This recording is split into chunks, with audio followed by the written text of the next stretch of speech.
నమస్తే, welcome to VBC on TV news. ముందుగా ఈనాటి ముఖ్యాంశాలు.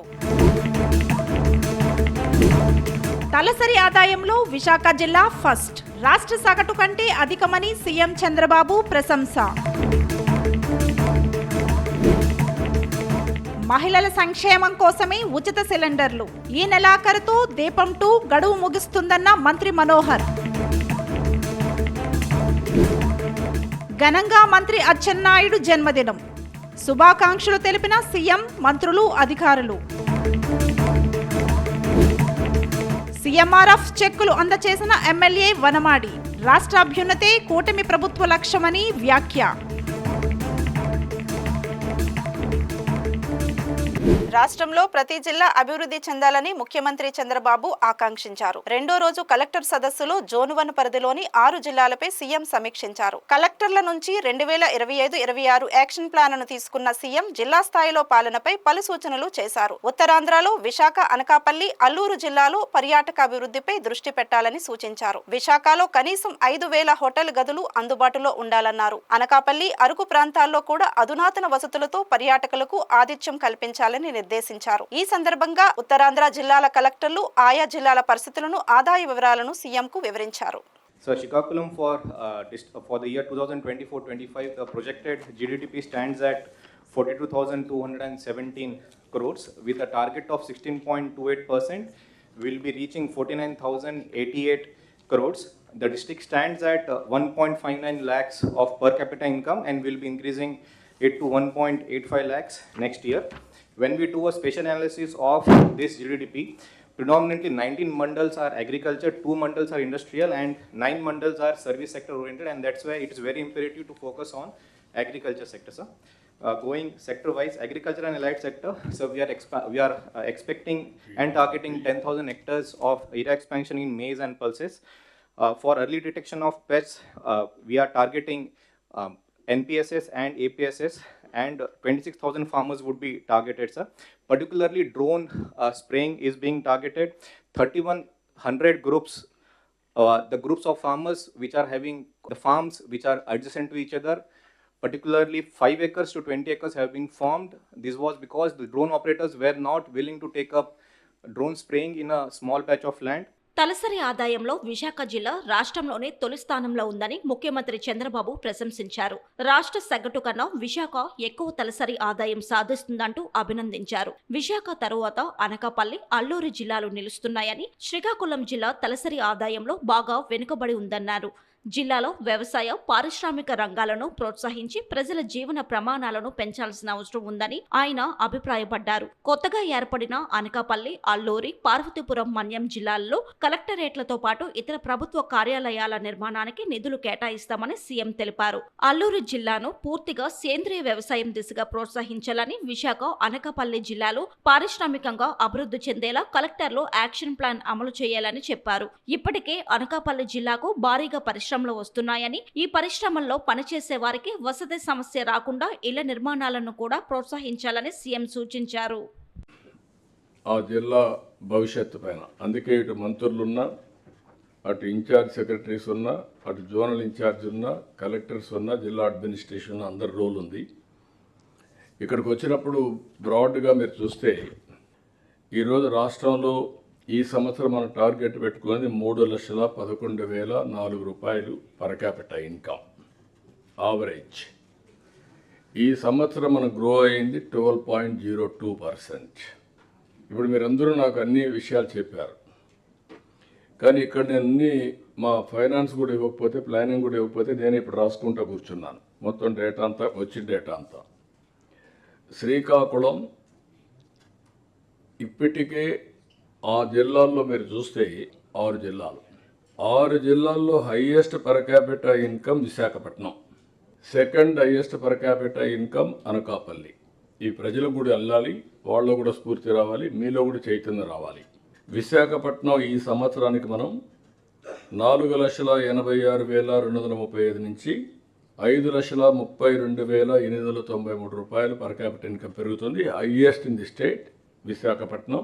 ఆంధ్రప్రదేశ్లో 5 లక్షల పైన ఉండే మొదటి రాష్ట్రం, మొదటి జిల్లా Visakhapatnam. Congratulations, that district deserves. అయితే దాని తర్వాత మీరు చూస్తే అనకాపల్లి 2,73,026 నుంచి 3,18,821 వస్తుంది. అది సెకండ్ ప్లేస్. మూడో ప్లేస్ వచ్చి అల్లూరి సీతారామరాజు 1,79,391 నుంచి 2,05,919 మూడో ప్లేస్ వస్తుంది. నాలుగో ప్లేస్ విజయనగరం, అంటే ఈ సంవత్సరం నాలుగో ప్లేస్ పర్ క్యాపిటల్ ఇన్కంలో. నాలుగు వచ్చి విజయనగరంలో 1,53,172 నుంచి 1,73,289 రూపాయలు నాలుగో ప్లేస్. ఐదో ప్లేస్ వచ్చి పార్వతీపురం మండ్యం, ఇది 1,43,449 నుంచి 1,67,543 రూపాయలు. ఆరో ప్లేస్ శ్రీకాకుళం 1,41,730 నుంచి 1,59,620 రూపాయలు. ఏజెన్సీ కంటే వెనక ఉంది. ఈ ఫ్యాక్టర్స్ అన్నీ కూడా సెన్సిటైజ్ చేసి, ఇవన్నీ కూడా హిస్టారికల్గా వచ్చిన లెగసీ ప్రాబ్లమ్స్ అయినా there are persons behind it. ఇప్పటి వరకు ఉచిత గ్యాస్ సిలిండర్ పొందని వారు ఈ నెల 31 లోపుగా దరఖాస్తు చేసుకోవాలని పౌర సరఫరాల శాఖ మంత్రి నాదెండ్ల మనోహర్ తెలియజేశారు. ఈ మేరకు ఆయన ఒక వీడియో సందేశాన్ని విడుదల చేస్తూ ప్రతి పేద ఆడబిడ్డకు ఏడాదికి 3 ఉచిత గ్యాస్ సిలిండర్లు ఇస్తామన్న హామీని కూటమి ప్రభుత్వం నిలబెట్టుకుందన్నారు. ఇప్పటి వరకు 98 లక్షల మంది తొలి ఉచిత సిలిండర్ వినియోగించుకున్నారని మంత్రి మనోహర్ పేర్కొన్నారు. కుటుంబాల జీవన ప్రమాణాలను మెరుగుపరిచే ఉద్దేశంతోనే కేంద్ర రాష్ట్ర ప్రభుత్వాలు అత్యంత ప్రతిష్టాత్మకంగా దీపం 2 పథకం రూపొందించి 2,684 కోట్ల రూపాయలు మంజూరు చేసినట్టు వివరించారు. ఉచిత సిలిండర్ను సాధారణ పద్ధతిలో ముందుగా సొమ్ము చెల్లించి బుక్ చేసుకున్నాక పట్టణాల్లో 24 గంటల లోపు, గ్రామాల్లో 48 గంటల లోపు గ్యాస్ డెలివరీ ఇస్తారని, చెల్లించిన పూర్తి సొమ్మును సిలిండర్ డెలివరీ అయిన 48 గంటల్లోపు లబ్ధిదారుల ఖాతాల్లో తిరిగి జమ చేస్తారని మంత్రి ఈ సందర్భంగా తెలియజేశారు. అందరూ నమస్కారం అండి. కూటమి ప్రభుత్వం ఎన్నికల ముందు ఇచ్చిన సూపర్ 6 హామీలో భాగంగా దీపం 2 పథకం అద్భుతంగా మన గౌరవ ముఖ్యమంత్రి గారు, అదేవిధంగా గౌరవ ఉప ముఖ్యమంత్రి గారి ఆలోచనలతోటి దీపావళి నుంచి రాష్ట్ర ప్రజలందరికీ కూడా మొదటి విడతలో భాగంగా ప్రతి ఒక్క లబ్ధిదారులకి దీపం 2 కింద గ్యాస్ ఉచితంగా అందించడానికి ఒక అద్భుతమైన ప్రయత్నం జరిగింది. ఇప్పటి వరకు సుమారు 98 లక్షల మంది వినియోగదారులు దీన్ని ఉపయోగించుకున్నారు. మార్చి 31వ తారీఖు వరకు ఇంకా సమయం ఉంది కాబట్టి దయచేసి మన రాష్ట్రంలో అర్హత ఉన్న లబ్ధిదారులందరూ కూడా ఉచిత గ్యాస్ పథకం దీపం 2 కింద పొందే విధంగా మీరు ఇమీడియట్గా నమోదు చేసుకోవాల్సిన అవకాశం ఉంది. మరి ఏప్రిల్ 1 నుంచి కొత్తగా మళ్ళీ 3 గ్యాస్ సిలిండర్లు ఇవ్వబోతున్నాం కాబట్టి ఆ కార్యక్రమం ప్రారంభం అవ్వకుండా ముందు ఈ కార్యక్రమంలో మొదటి విడతలో భాగంగా ఉన్న ఒక ఉచిత గ్యాస్ సిలిండర్ని ముందుగా మీరు మార్చి 31వ తారీఖు లోపు తీసుకోవాల్సిన అవసరం ఖచ్చితంగా ప్రతి ఒక్కరికి ఉందని ఈ సందర్భంగా గుర్తు చేస్తూ దయచేసి ఇమీడియట్గా మీరు నమోదు చేసుకుని మార్చి 31వ తారీఖు కల్లా మీరు గ్యాస్ బుకింగ్ చేసుకోమని మరొకసారి రాష్ట్ర ప్రభుత్వం తరఫున పౌర సరఫరాల శాఖ నుంచి మీ అందరికీ కూడా విన్నవించుకుంటున్నాం. వ్యవసాయ శాఖ మంత్రి అచ్చెన్నాయుడు జన్మదిన సందర్భంగా సీఎం చంద్రబాబు ఆయనకు సాలువా కప్పి శుభాకాంక్షలు తెలిపారు. సీఎంతో పాటు పలువురు మంత్రుల సమక్షంలో అచ్చెన్నాయుడు కేక్ కట్ చేయగా సీఎం, మంత్రులు ఆయన చేత కేకు తినిపించారు. ఈ సందర్భంగా అచ్చెన్నాయుడుకు మంత్రులు, ప్రభుత్వ ప్రధాన కార్యదర్శి కె విజయానంద్, ఇతర ఉన్నతాధికారులు జన్మదిన శుభాకాంక్షలు తెలియజేశారు. మన రాష్ట్రాన్ని ఆరోగ్య ఆంధ్రప్రదేశ్ ఇంకా విద్యారంగంలో సమూల మార్పులు తీసుకువచ్చి విజ్ఞాన కేంద్రంగా మార్చేందుకు ముఖ్యమంత్రి చంద్రబాబు నాయుడు, మంత్రి నారా లోకేష్ కృషి చేస్తున్నారని కాకినాడ శాసనసభ్యుడు వనమాడి వెంకటేశ్వరరావు అన్నారు. కాకినాడ జగన్నాథపురంలో గల తన నివాసంలో ముఖ్యమంత్రి సహాయ నిధి చెక్కులను ఎమ్మెల్యే లబ్ధిదారులకు పంపిణీ చేశారు. ఈ సందర్భంగా ఆయన మీడియాతో మాట్లాడుతూ ఆరోగ్యశ్రీ వర్తించని వివిధ వైద్య చికిత్సలు పొందిన వారికి ఆర్థికంగా చేయూతనిచ్చే విధంగా ముఖ్యమంత్రి సహాయ నిధి నుంచి సుమారు 6,14,000 రూపాయలు విలువైన చెక్కులను అందజేశామని తెలిపారు. రాష్ట్రాన్ని అన్ని విధాలా ప్రగతి పదంలో నడిపేందుకు కూటమి ప్రభుత్వం కృషి చేస్తుందని తెలిపారు. ఈ రాష్ట్రంలో ప్రతి ఒక్కరూ కూడా ఆరోగ్యం ఉండాలి, ఈ రాష్ట్రం ఆరోగ్య ఆంధ్రప్రదేశ్ ఉండాలన్నదే ముఖ్యమంత్రి గారి చంద్రబాబు నాయుడు ముఖ్య ఉద్దేశం. అందులో భాగంగా ఈరోజు అన్ని హాస్పిటల్ కూడా అభివృద్ధి చేయడం జరుగుతుంది. అర్బన్ హెల్త్ సెంటర్ కానీ, పిహెచ్ఎల్ కానీ అన్నీ కూడా డెవలప్మెంట్లో ముందుకెళ్తాయి. ఎంత చేసినప్పుడు కూడా ఇంకా చాలా ప్రాబ్లం కనిపిస్తుంది. చాలామంది సడన్గా హాస్పిటల్లో జాయిన్ అవ్వడం, హార్ట్ ఆపరేషన్ చేయించుకోవడం, చాలామంది చిన్నవాళ్ళు ఆర్థిక ఇబ్బందులు ఉన్నవాళ్ళు చాలా ఇబ్బందులు పడుతున్నారు.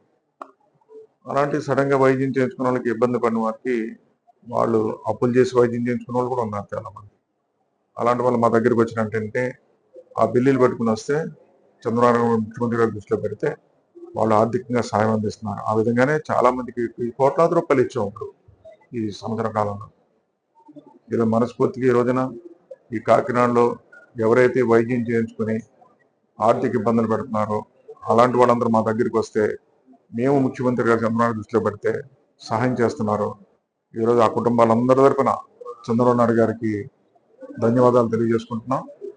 అదేవిధంగా చూసుకున్నట్టయితే ఈరోజు ముఖ్యమంత్రి గారు చంద్రబాబు ముఖ్య ఉద్దేశం ఈ రాష్ట్రాన్ని ఒక ఆరోగ్య ఆంధ్రప్రదేశ్గా తీర్చిదిద్దాలన్నది ఒక కోరిక. అదే విద్యారంగాన్ని దేశంలోనే నెంబర్ 1 విద్యారంగంగా తయారు చేయాలి. ప్రతి పేదవాడు కూడా ఉచితంగా చదువుకోవాలి, ఒక నాలెడ్జ్ హబ్గా తయారు చేయాలని లోకేష్ గారు ప్రయత్నం చేస్తున్నారు.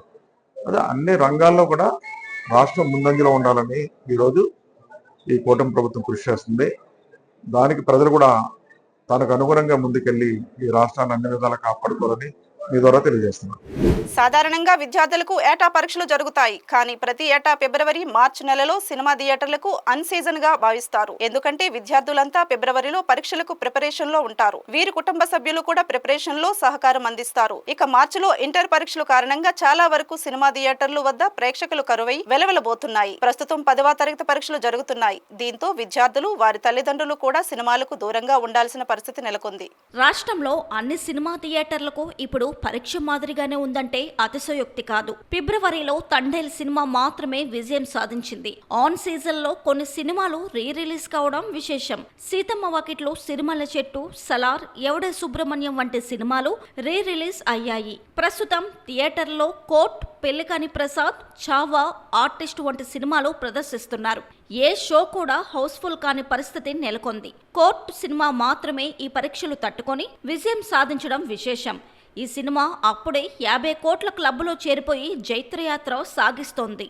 విశాఖలో నిత్యం ప్రేక్షకులతో రద్దీగా ఉండే జగదంబ, వెంకటేశ్వర వంటి సినిమా థియేటర్లు ఇప్పుడు ప్రేక్షకులు లేక బోసిపోయి కనిపించడం గమనార్హం. ఒకప్పుడు ఎండలు ఎక్కువగా ఉంటే చాలు జనాలు సినిమా థియేటర్లకు తండోపతండాలుగా తరలివచ్చేవారు. కోవిడ్ తర్వాత నుంచే సీన్ మారిపోయింది. ఓటీటీ ప్లాట్ఫామ్స్ రాజ్యమేలుతున్న తరుణంలో ఇంకా థియేటర్లలో ఉన్న సినిమాలు కూడా ఎంచక్క ప్రేక్షకులు ఇంట్లోనే చూసేస్తున్నారు. దీంతో సినిమా థియేటర్లకు వస్తున్న ప్రేక్షకుల సంఖ్య బాగా తగ్గిపోయిందని చెప్పాలి. ఈ నేపథ్యంలో ఈ నెల 21న విడుదలైన పెళ్లికాని ప్రసాద్ సినిమాకి కనీస స్థాయిలో కూడా ఓపెనింగ్స్ లేవంటే పరిస్థితి అర్థం చేసుకోవచ్చు. ఇక మ్యాడ్ సినిమాకు సీక్వెల్ గా ఈ నెల 28వ తేదీన వస్తున్న మ్యాడ్ 2 సినిమా మీద భారీ అంచనాలే ఉన్నాయి. దీంతో సినిమా థియేటర్లు మళ్లీ ప్రేక్షకులతో కలకల్లాడుతాయేమో చూడాలి మరి. కాకినాడ జిల్లా జగ్గంపేట కోడలిలో గల పోలీస్ స్టేషన్ వద్ద చలివేంద్రం ఏర్పాటు చేశారు. సర్కిల్ ఇన్స్పెక్టర్ వైఆర్కే శ్రీనివాస్ ఆధ్వర్యంలో ఏర్పాటు చేసిన ఈ చలివేంద్రమును జగ్గంపేట శాసనసభ్యుడు, టీటీడీ బోర్డు సభ్యుడు జ్యోతుల నెహ్రూ, పెద్దాపురం డీఎస్పీ శ్రీహరిరాజు ప్రారంభించారు. ఈ సందర్భంగా ఎమ్మెల్యే జ్యోతుల నెహ్రూ మాట్లాడుతూ Jaggampeta circle inspector YRK Srinivas, Jaggampeta SI Raghunatharao, Gandepalli SI Sivanagababu చలివేంద్రం ఏర్పాటు చేయడం అభినందనీయమని అన్నారు. అందరూ ట్రాఫిక్ రూల్స్ పాటించాలని, హెల్మెట్ తప్పనిసరిగా ధరించాలని, రోడ్డు భద్రతా నియమాలు పాటించాలని ఆయన కోరారు. ఈ 2-3 మాసాల్లో రెండు బస్సులు యాక్సిడెంట్ అయినాయి ఒకే స్కూల్కి సంబంధించి. దాని మీద మా చర్యలు కూడా ఏమీ లేవు. ఎవడో నగలట్టు చెప్తాడు, ఏం చేస్తాం. కానీ జరిగిన దానికి పనిష్మెంట్ అయితే రెండో ఒకటి జాగ్రత్తగా వెళ్ళేటటువంటి పరిస్థితి ఉంటుంది. ఇక్కడ స్కూల్ ఆటోస్ కానీ, బస్సులు కానీ, బస్సుకు మాత్రం కంపల్సరీ లైసెన్స్ ఉండాలి సార్. దీని బాధ్యత మీరు చెక్ చేయాలి. ఇప్పుడు మన జగ్గంపేటలో ఉన్నటువంటి బస్సులు ఎన్నైతే ఉన్నాయో అన్నింటికి కూడా డ్రైవర్స్ ఎవరెవరు ఉన్నారు ఆ లిస్ట్ మీ దగ్గర పెట్టుకుని ట్రైనింగ్ క్యాంప్ పెడదాం అనుకుంటున్నాం. ఇక మనకు లైసెన్సులు ఇవ్వడానికే మనం ఒక ట్రైనింగ్ క్యాంప్ పెడదాం సార్. పెట్టి రేపు ఇచ్చే కొత్తగా వచ్చే వాళ్ళందరికీ కూడా అన్ని పాఠాలు నేర్పి ఒక నెల ఎంతో అప్పుడు లైసెన్స్ ఇచ్చేలా చేద్దాం. ఈ రోడ్ రూల్స్ మాత్రం తెలుసుకోవడం, జాగ్రత్తగా మనం వెళ్ళడం చేయాల్సినటువంటి అవసరం ఉంది. మీకే చెప్తాను నేను, నా నియోజకవర్గంలో ఉన్నటువంటి ప్రజలందరికీ. ప్రతి జీవిని కాపాడాల్సిన బాధ్యత మానవాళిది అని కేంద్ర పరిశ్రమలు రక్షణ విభాగం డిప్యూటీ కమాండెంట్ హిరిషాబ్ దేవాంగన్ పేర్కొన్నారు. విశాఖలోని మల్కాపురం సిఐఎస్ఎఫ్ కార్యాలయంలో గ్రీన్ క్లైమేట్ టీమ్ స్వచ్ఛంద సంస్థ ఆధ్వర్యంలో పక్షులు, వన్యప్రాణుల కోసం నీరు, ఆహారం అందుబాటులో ఉంచారు. ఈ సందర్భంగా ఆయన మాట్లాడుతూ పక్షులు, వన్యప్రాణుల కోసం ఈ వేసవికాలంలో మంచినీరు, ధాన్యం, చిరుధాన్యాలు, పప్పు ధాన్యాలు అందుబాటులో ఉంచాలని కోరారు. ప్రధానంగా పిచ్చుకల కోసం గూళ్లు, ధాన్యం, కంకుల కుచ్చులు ఏర్పాటు చేయాలన్నారు. అసిస్టెంట్ కమాండెంట్ అరవింద్ కుమార్ శర్మ మాట్లాడుతూ మహానగరాలలో చిట్టడవులు పెంచడం అవసరమన్నారు. ఈ కార్యక్రమంలో సిఐఎస్ఎఫ్ అధికారులు సందీప్ కుమార్, సయ్యద్, సంరక్షక సంస్థ అధ్యక్షురాలు షీలు జైన్, గ్రీన్ క్లైమేట్ వ్యవస్థాపక కార్యదర్శి జేవి రత్నం, మురళి తదితరులు మాట్లాడారు. DC Rishabh Devangan from HPCL Visakhapatnam. Today I am implanting some water pot and some food for our birds during this summer season. It will be really helpful for them. So I request you all to do the same kind of things at your nearby area, at your houses also. During the summer season, it is very hard for birds to find out the water source and food especially. So I request you all. Thanks. Initiative लिया है पक्षियों के लिए खाना और पानी का, ये बहुत ही अच्छा इनिशिएटिव है। समर जो अभी सीजन आने वाला है उसमें वैसे भी पानी कहीं मिलता नहीं है पक्षियों के लिए, तो ये जो हम इनिशिएटिव ले रहे हैं बहुत अच्छा है और सभी को अपने घर पे भी ये पानी का पोट रखना चाहिए जितने भी पक्षी हैं उनके लिए, और खाने के लिए भी जो हमने यहाँ पे दाना पेड़ों पे लटकाया है अपने घरों में भी सभी लोग करेंगे तो अच्छा होगा. వచ్చి మాకు అందరికీ చెప్పినారు ఈ పక్షులు గట్ట మంచిగా ఏ పక్షి కూడా చచ్చిపోకుండా పక్షులను కాపాడాలి, వాళ్ళకి నీళ్ళు గట్ట ఇవ్వాలి మంచిగానే, అన్ని జీవులు మా ప్రాణంతో అన్ని బతకాలి. మా సారు వచ్చి అది మొత్తం అంతా క్యాంపస్లో అంతా పచ్చగా ఉండాలి అని చెప్తున్నారు. అలాగే మన పక్షులు వాళ్ళకి కావాల్సినంత నీరు, ఆహారం మన ఇక్కడే కాదు ఇంటికాడ అక్కడ మీరు ఎక్కడైనా కూడా ప్రయత్నం చేసి వాళ్ళకి పక్షులు వాళ్ళని మెయిన్ మనం కాపాడుకోవాలి. పక్షులు కాపాడుకుంటే మన వాతావరణం మొత్తం మనం అంతా మంచిగా ఉంటుంది. ఉత్తరాంధ్ర ఎలవేలుపు అనకాపల్లి గవరపాలెం శ్రీ నూకాంబిక అమ్మవారి కొత్త అమావాస్య జాతరకు ఏర్పాట్లు చురుగ్గా సాగుతున్నాయి. శ్రీ నూకాంబిక అమ్మవారి కొత్త అమావాస్య జాతరను రాష్ట్ర పండుగగా ప్రకటించిన తర్వాత మొదటిసారిగా జాతర జరుగుతూ ఉండటంతో పాటుగా నూతన గుడి నిర్మాణం కావడంతో జాతరను మరింత వైభవంగా నిర్వహించేలా చర్యలు తీసుకుంటున్నామని ఉత్సవ కమిటీ చైర్మన్ పీలా నాగసేను అన్నారు. ఎన్టీఆర్ క్రీడా మైదానంలో ఈ నెల 28వ తేదీ నుండి నెల రోజుల పాటు శ్రీ నూకాంబిక అమ్మవారికి హారతి ఇచ్చే కార్యక్రమానికి అవసరమైన చర్యలు తీసుకుంటున్నామని తెలిపారు. ఉత్తరాంధ్ర ఎలవేల్పు ఈ ప్రాంతానికే ఖ్యాతి తెచ్చినటువంటి మన నూకాంబిక అమ్మవారి జాతర ఆ రోజు ఎన్నికలలో మన ప్రీతం నాయకులు పంతా రామకృష్ణ గారు ఈ ఎన్నికలు అయిపోయిన వెంటనే కూటమి ప్రభుత్వం అధికారంలోకి వస్తే నెక్స్ట్ ఇయర్ జాతరను రాష్ట్ర పండుగగా జరిపించడానికి అన్ని ఏర్పాట్లు చేస్తామని ఆ రోజు ఇదే గుడి దగ్గర ఆయన చెప్పి ఉన్నారు. దానికి అనుగుణంగానే మన రాష్ట్ర ముఖ్యమంత్రి వర్యులు చంద్రబాబు నాయుడు గారు, ఉప ముఖ్యమంత్రి వర్యులు పవన్ కళ్యాణ్ గారు, మన యువ నేత నారా లోకేష్ గారు మరియు మన ఇన్ఛార్జ్ మినిస్టర్ గారు, జిల్లా మంత్రి గారు, దేవాదాయ శాఖ మంత్రి గారు వీళ్ళందరి సహాయ సహకారాలతో మరియు మన పార్లమెంట్ సభ్యులు సీఎం రమేష్ గారు, మన అనకాపల్లి తెలుగుదేశం పార్టీ ఇన్ఛార్జ్ పిలా గోవింద్ సత్యనారాయణ గారు, గవర్ కార్పొరేషన్ చైర్మన్ మన మల్ల సురేంద్ర గారు, మాజీ మంత్రి వారు దాడి వీరభద్రరావు గారు, అలాగే మన మాజీ ఎమ్మెల్సీ నాగజేష్ గారు, అలాగే మిగతా కూటమి కుటుంబ సభ్యులు అందరూ కలిపి ఏకదాటిపై ఈ అమ్మవారి ఉత్సవాన్ని చాలా ఘనంగా నిర్వహించడానికి కంకణం కట్టుకొని ఎవరి స్థాయిలో వాళ్ళు ఈ టెంపుల్ ఉత్సవానికి కావాల్సినటువంటి ఏర్పాట్లు సహాయ సహకారాలు అందిస్తున్నారు. నెల రోజుల పాటు జరిగే ఈ జాతరకు విచ్చేస్తున్న భక్తులకు ఎటువంటి అసౌకర్యాలు లేకుండా అన్ని ఏర్పాట్లు చేస్తున్నామని ఆలయ ఈవో వేంపల్లి రాంబాబు తెలిపారు. ఎన్సీసీ వారిని ప్రభుత్వ వారిని ఏర్పాటు చేశాము. మరియు కేసు ఖననం చేసుకున్న పిల్లలకు పెద్దలకు వారికి వేడి నీళ్ళు కూడా ఏర్పాటు చేశాము. పాలిచ్చే తల్లులకు ఫీడింగ్ రూమ్స్ కూడా ఏర్పాటు చేసాము. పాలు చంటి పిల్లలకు పాలు బిస్కెట్స్ కూడా ఇచ్చుటకు ఏర్పాటు చేసాము. క్యూ లైన్లో ఏర్పాటు చేసాము. మరియు చిన్నపిల్లలకి ఎలాంటి ఇబ్బందులు వైద్యంగా కానీ ఇంకేమైనా ఇబ్బందులు కానీ ఉండేటట్టయితే చిల్డ్రన్స్ డాక్టర్ గారిని కూడా ఏర్పాటు చేసాం. వృద్ధులకి, వికలాంగులకి వీళ్ళందరికీ సపరేట్ లైన్ కూడా ఏర్పాటు చేసాం. పెద్దవాళ్ళకు కూడా ఆరోగ్యపరంగా ఎలాంటి ఇబ్బందులు ఏమిటో వైద్య బృందం కూడా ఏర్పాటు చేసాము. ఫైర్ వల్ల ఫైర్ యాక్సిడెంట్లు అవి జరగకుండా ఫైర్ సిబ్బందిని, ఫైర్ వెహికల్ని కూడా మన ఆలయ ప్రాంగణంలో ఏర్పాటు చేసాము. మళ్ళా 104 కూడా ఏర్పాటు చేసాము. అంటే రాష్ట్ర పండుగగా గుర్తించినందుకు గాను ఎంక్వైరీ పిఆర్ఓ రూమ్ కూడా మన మధ్యలో, అంటే లోపలికి వచ్చే దారి బయటకు వచ్చే దారిలో మధ్యలో ఒక ఆర్చ్ ఉంది. ఆర్చ్ దగ్గర పిఆర్ఓ రూమ్ కూడా ఏర్పాటు చేసి భక్తులకు ఎలాంటి ఇన్ఫర్మేషన్ కానీ ఎవరైనా తక్కువ కానీ అది కానీ ఉంటే అక్కడ మైక్ ద్వారా అనౌన్స్ చేస్తూ ఇన్ఫర్మేషన్ ఏం కావాలన్నా అక్కడ తెలియపరచుటకు మామూలుగా పిఆర్ఓ కానీ ఒక వ్యక్తిని పెడుతున్నాం. మరియు భక్తులు వీక్షించడానికి 10 టీవీలు, చల్లగా కూల్గా ఉండేటట్టుగా కూలర్లు కూడా ఏర్పాటు చేశాము. అమ్మవారి ఉత్సవాల సందర్భంగా రాష్ట్రంలోని వివిధ ప్రాంతాల నుండి ఆర్టీసీ వారు ప్రత్యేక బస్సులను ఏర్పాటు చేసినట్టు ప్రత్యేక అధికారిని శోభారాణి తెలిపారు. అలాగే పెద్ద సంఖ్యలో వచ్చే భక్తులకు వేసవి దృష్ట్యా చలువ పందిళ్లు ఏర్పాటు చేసినట్టు పేర్కొన్నారు. క్యూ లైన్లలో మంచినీరు, చిన్నారులకు పాలు, బిస్కెట్లు అందించే ఏర్పాట్లు కూడా చేసినట్టు ఆమె వివరించారు.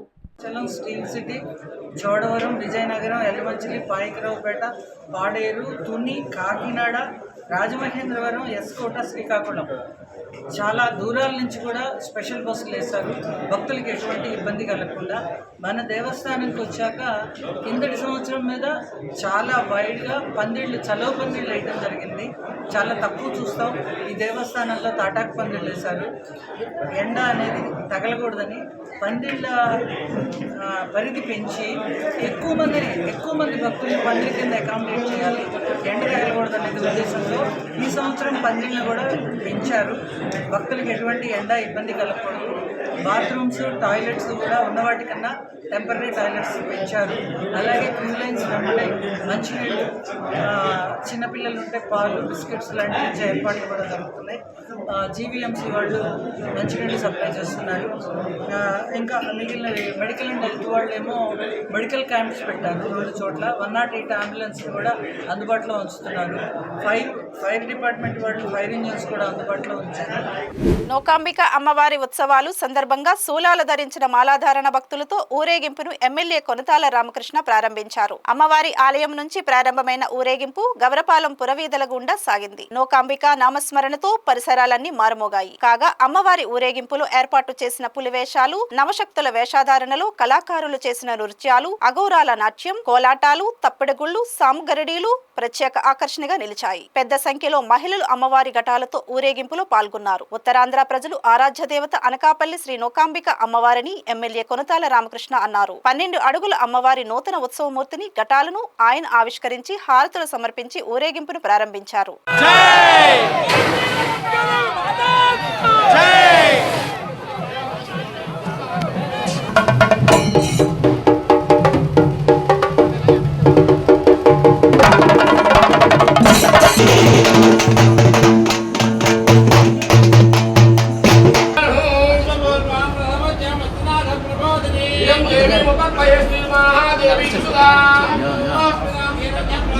ఉమ్మడి పశ్చిమ గోదావరి జిల్లా న్యాయ సేవాధికారి సంస్థ కార్యదర్శి కె రత్నప్రసాద్ ఏలూరులోని జిల్లా కారాగారాన్ని సందర్శించారు. ఈ సందర్భంగా ఖైదీలకు అందించే ఆహారం, మంచినీరు, ఇతర సదుపాయాలను ఆయన స్వయంగా పరిశీలించారు. ఖైదీలకు వైద్య సదుపాయాలు అందుబాటులో ఉంచాలని, పరిశుభ్రమైన నీరు, ఆహారం అందించాలని అధికారులకు సూచించారు. అవసరమైతే ఖైదీల కుటుంబాలకు న్యాయ సహాయాన్ని ఉచితంగా అందిస్తామన్నారు. అలాగే ఆర్థికంగా వెనుకబడి న్యాయవాదిని ఏర్పాటు చేసుకోలేని ఖైదీలకు legal aid defence counsel system ద్వారా ఉచితంగా కేసులను వాదించే ఏర్పాటు చేస్తామన్నారు. ఏప్రిల్ 1 నుంచి ఏపీలోని షాపింగ్ మాల్స్ లో వాహనాల పార్కింగ్ ఫీజును రద్దు చేస్తూ ప్రభుత్వం తీసుకున్న నిర్ణయంపై కన్జ్యూమర్ ప్రొటెక్షన్ కౌన్సిల్ హర్షం వ్యక్తం చేసింది. విశాఖలోని ప్రెస్ క్లబ్ లో జరిగిన మీడియా సమావేశంలో కౌన్సిల్ జాతీయ అధ్యక్షుడు డాక్టర్ వికాస్ పాండే మాట్లాడుతూ 2019 నుంచి తాము చేస్తున్న పోరాటానికి ఫలితం లభించిందన్నారు. వినియోగదారులకు ఊరటనిచ్చే జీవోను తీసుకువచ్చిన ముఖ్యమంత్రి చంద్రబాబు నాయుడు, ఉప ముఖ్యమంత్రి పవన్ కళ్యాణ్లకు కృతజ్ఞతలు తెలిపారు. నా పేరు doctor Vikas Pandey, national president consumer right council. ఈరోజు ఈ ప్రెస్ మీటింగ్ కండక్ట్ చేయడానికి ముఖ్య కారణం ఏంటంటే 2019 నుంచి మన ఇల్లీగల్ పార్కింగ్ ఇష్యూస్లో గవర్నమెంట్తో ఫైటింగ్ చేయడం జరుగుతుంది. 2019లో మన ఆల్ ఓవర్ ఆంధ్రప్రదేశ్లో సర్వే చేసి ఆ సర్వే రిపోర్ట్ గవర్నమెంట్ అథారిటీస్కి సబ్మిట్ చేయడం జరిగింది. బట్ మన బ్యాడ్ లక్ ఏంటంటే అప్పటి నుంచి గవర్నమెంట్ పట్టించట్లేదు. బట్ నౌ ఆ బ్యాడ్ లక్ ఇప్పుడు గుడ్ లక్లో చేంజ్ అయ్యింది. So I would like to thanks Honorable Chief Minister Sri Nara Chandrababu Naidu Garu and our Deputy Chief Minister Pavan Kalyan Garu for accepting our request and consumers benefit kosam ee illegal parking issues ki immediate ga spandana teeskoni complete ga di stop cheyadaniki oka geo pass cheyadam jarigindi. Dan kosam hridaya nunchi man government of Andhra Pradesh ki ధన్యవాదం అండి. Consumer protection council రాష్ట్ర అధ్యక్షుడు విక్రమ్ రాజ్ మాట్లాడుతూ వినియోగదారులకు ఉచిత parking ఇవ్వాల్సిన బాధ్యత సదరు షాపింగ్ మాల్స్ కు ఉందన్నారు. ఫాస్టాగ్ నుంచి వాటిని వసూలు చేయడం ఏప్రిల్ నుంచి చెల్లదన్నారు. వినియోగదారులంతా దీనిని గుర్తించాలని విజ్ఞప్తి చేశారు. Vikram Raju, Andhra Pradesh consumer right council president. ఇప్పుడు ఈరోజు మనం ఈ పత్రికా సమాముఖంగా చేయాల్సింది ఏమిటి అంటే, మనం కొత్తగా వచ్చినటువంటి మన ప్రభుత్వం శ్రీ నారా చంద్రబాబు నాయుడు గారు మరియు ఉప ముఖ్యమంత్రి అయినటువంటి పవన్ కళ్యాణ్ గారు పాస్ చేసినటువంటి జీవో వల్ల కన్జ్యూమర్స్గా ప్రజలు ఎదుర్కొంటున్నటువంటి సమస్యలు, వాటిల్లో ప్రముఖంగా ఏంటంటే, మనం ఎక్కడైనా ఏదైనా షాపింగ్ మాల్కి వెళ్ళినట్లయితే మనం ఎంటర్ అయ్యి అక్కడ మనం ఏదైనా షాపింగ్ చేసినా చేయకపోయినా రిటర్న్ వచ్చేటప్పుడు ఆటోమేటిక్గా ఫాస్టాగ్ నుంచి డబ్బులు కట్ అయిపోతున్నాయండి. పార్కింగ్ అంటే మనం ఏదైనా పూర్వం చూసినట్లయితే ఏదైనా ఒక షాప్కి వెళ్ళినప్పుడు ఆ షాపు ముందు ఆగి మనకు కావాల్సిన వస్తువును తీసుకొని వచ్చే వరకు మన వాహనం ఏదైతే ఉందో ఆ షాప్ ముందు ఆపడానికి ఒక ప్లేస్ ఉండేది. మరి ఇప్పుడు మనం షాపింగ్ మాల్లోకి వెళ్తూ ఉన్నప్పుడు అక్కడ వేల కొద్దీ, కొంతమంది కన్జ్యూమర్స్ లక్షల కొద్దీ కూడా ఖర్చు పెడుతూ ఉన్నాం. అయినప్పటికీ పార్కింగ్ సౌకర్యం అనేది మనకు లేదు. ఈ పార్కింగ్ సౌకర్యం మీద గత కొన్ని సంవత్సరాలుగా మన consumer right council national president అయినటువంటి శ్రీ పాండే గారు ఎప్పటి నుంచో, వికాస్ పాండేజీ ఎప్పటి నుంచో పోరాడుతూ ఉన్నారండి. నిజంగా ఇది మన కన్జ్యూమర్ రైట్ కౌన్సిల్కి ఒక అద్భుతమైనటువంటి అవకాశం. నిజంగా ఇది మన విజయం అనుకోవాలి. నిజంగా వికాస్ పాండే గారు మీకు మా కృతజ్ఞతలండి. అదేవిధంగా ప్రజలందరికీ ఈ పత్రికా సముఖంగా మనం తెలియజేసేది ఏంటి అంటే, ఏప్రిల్ 1వ తారీఖు నుంచి ఈ జీవో పాస్ అయిందండి. ఈ జీవోని ఏ షాపింగ్ మాల్స్ అయితే, ఎక్కడైతే దుకాణదారులు మనకు ప్రతి దానికి మనం వెళ్ళిన ప్రతి చోట మన వాహనాలకి పార్కింగ్ ఫీజు అనేది వసూలు చేస్తూ ఉన్నారో వాళ్ళ మీద తగు చర్యలు తీసుకునే విధంగా పత్రికల సపోర్ట్ నుంచి మీరు, అదేవిధంగా కన్జ్యూమర్ రైట్ కౌన్సిల్ నుంచి మేము కూడా ప్రజలందరితో పోరాడడానికి సిద్ధంగా ఉన్నామని ఈ పత్రికా సమావేశంలో తెలియజేయడానికి సంతోషిస్తున్నామండి. Thank you. ముస్లిం సోదరులకు మాజీ ఎమ్మెల్యే, విశాఖ దక్షిణ నియోజకవర్గం వైఎస్ఆర్సీపీ సమన్వయకర్త వాసుపల్లి గణేష్ కుమార్ సొంత నిధులతో రంజాన్ తోపా 20,000 నగదును అందజేశారు. విశాఖలోని ఆశీలమెట్టలో గల తన కార్యాలయంలో ఆయన రంజాన్ శుభాకాంక్షలు తెలియజేస్తూ ఈ ఆర్థిక సాయం అందజేశారు. ముస్లిం సోదరులు రంజాన్ పవిత్ర దినాలలో భక్తి శ్రద్ధలతో నెల రోజుల పాటు ఉపవాస దీక్షలు చేస్తూ పండుగను నిర్వహిస్తారన్నారు. దక్షిణ నియోజకవర్గంలో ముస్లిం సోదరులు అత్యధికంగా ఉన్న ప్రాంతమని అన్నారు. అలాగే అతి ప్రాచీన దర్గా కూడా ఇక్కడే ఉందని ఆయన గుర్తు చేశారు. అలాగే ఒక పేద ముస్లిం మహిళకు రంజాన్ ఖర్చులకు గాను 5,000 రూపాయలు ఆర్థిక సాయం చేశారు.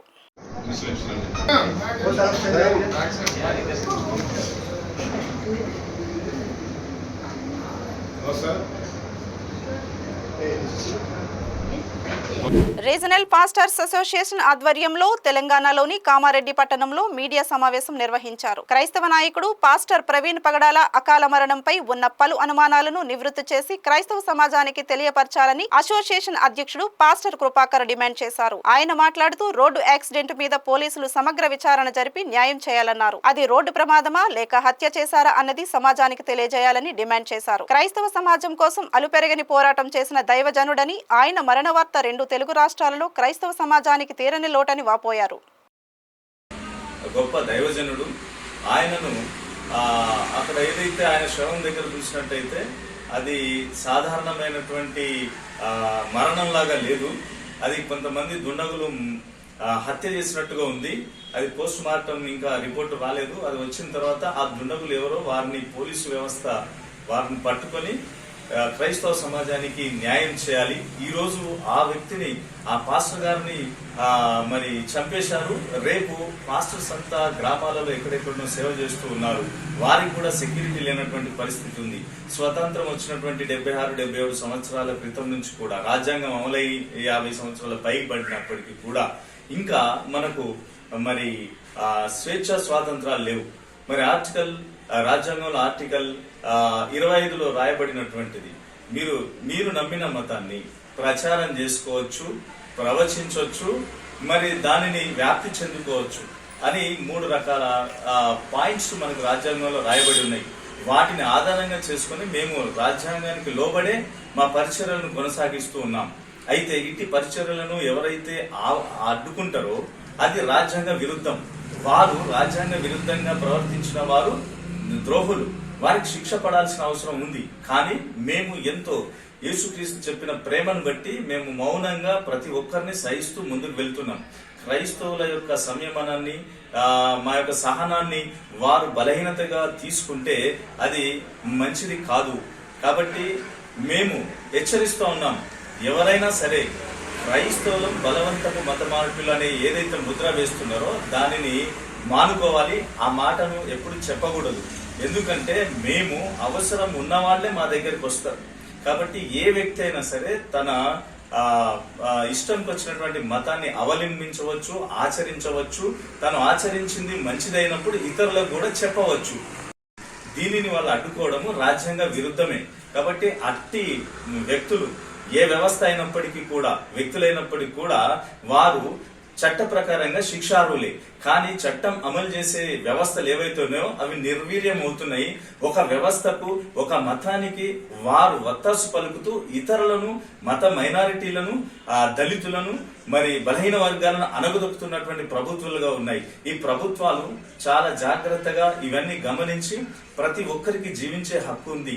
కాబట్టి మరి మతాలను, కులాలను చూసి వాళ్ళు చట్టాలను అమలు చేయడం కాదు, ప్రతి ఒక్కరిని సమాన దృష్టితో చూసి సమాన హక్కులు, జీవించే హక్కు కలిగజేయాలని మేము ఈ యొక్క సభాముఖంగా తెలియజేస్తూ ఉన్నాం. అనుమానాస్పదంగా అని అంటున్నారు. మరి రేపటి దినమున పోస్ట్ మార్టం రిపోర్ట్ వచ్చి డాక్టర్లు ఆ పోస్ట్ మార్టం రిపోర్ట్ లో ఏమి తేలుతుందో అది ఖచ్చితంగా అది మర్డర్ లాగానే ఉంది, హత్య చేసినట్టుగానే ఉంది. అక్కడ ఆనవాళ్ళు చూసినట్టయితే పాస్టర్ల మీద గాని, మత మైనారిటీల మీద గాని, దళితుల మీద గాని ఎవరైనా దాడులు చేస్తే వారిని చట్టబద్ధంగా శిక్షించాలి. ఒకవేళ ప్రభుత్వాలు ఆ చర్యలు తీసుకోకపోతే మేమే మరి ఖచ్చితంగా మేము ఖండిస్తున్నాము. వాటికి మేము విరుద్ధము. మరి వాళ్ళందరూ శిక్షార్హులే. శిక్ష విధించకపోతే మేమే బయటకు వచ్చి ధర్నాలు, రాస్తారోకోలు చేయవలసి వస్తుంది. మా జీవించే హక్కు మాకు కల్పించవలసిన బాధ్యత ప్రభుత్వాలది. ఆ ప్రభుత్వాలే మరి నిర్వీర్యం అయిపోతే మాకు ఎవరు కాపాడాలి? రాజ్యాంగాన్ని ఎవరు కాపాడాలి? చట్టాన్ని ఎవరు కాపాడాలి? కాబట్టి మరి మేమైతే మాకు ఎలాంటి హాని తలపెట్టినా మత మైనారిటీలకు, దళితులకు, బలహీన వర్గాలకు ఎవ్వరు హాని తలపెట్టినా మేము సహించేది లేదని హెచ్చరిస్తున్నాం. ఈ వార్తలు ఇంతటితో సమాప్తం. మరిన్ని విశేషాలతో మళ్ళీ కలుద్దాం.